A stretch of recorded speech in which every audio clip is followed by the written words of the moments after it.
కుండలిని సాధనలో కొన్నిసార్లు ఊహించని లేదా హానికరమైన దుష్ప్రభావాలు సంభవిస్తాయని మీకు తెలుసా? ఇది ఎందుకు జరుగుతుందో అర్థం చేసుకుందాం. ఒక సాధకుడు గురువు మార్గదర్శకత్వం లేకుండా కుండలినిని మేల్కొల్పడానికి ప్రయత్నించినప్పుడు లేదా గురువు సూచనలను విస్మరించినప్పుడు అటువంటి సమస్యలు తలెత్తుతాయి. అటువంటి సందర్భాలలో మేల్కొన్న శక్తిని స్వీకరించడానికి మరియు ప్రసారం చేయడానికి శరీరం సిద్ధంగా ఉండదు. కుండలిని మేల్కొన్నప్పటికీ అభ్యాసకుడి కర్మలు ఇంకా పూర్తిగా పరిణతి చెందకపోవచ్చు లేదా పరిష్కరింపబడకపోవచ్చు. ఇది అసమతుల్యతకు దారి తీస్తుంది.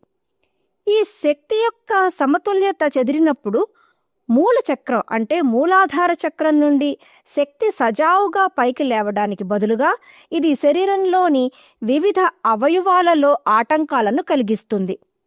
నాడీ వ్యవస్థకు సంబంధించిన సమస్యలు, వాత, పిత్త, కఫ అసమతుల్యతలు, రక్తపోటు సమస్యలు లేదా మెదడు మరియు నరాల హైపర్ స్టిమ్యులేషన్ వంటివి జరుగుతాయి.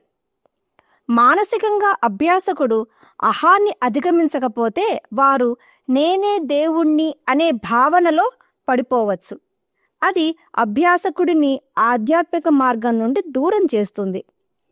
గురువులు నిర్దేశించిన మార్గాన్ని అనుసరించకపోతే సాధకులు ఎప్పటికీ శివుడితో ఐక్యత జరిగే సహస్రార చక్రాన్ని చేరుకోలేరు. లలితా సహస్రనామంలోని ఏ నామం వీటి గురించి ప్రస్తావించిందో మీరు తెలుసుకోవాలనుకుంటున్నారా? అయితే ఈ ప్లే బటన్ను క్లిక్ చేసి పూర్తి వీడియోను చూడండి.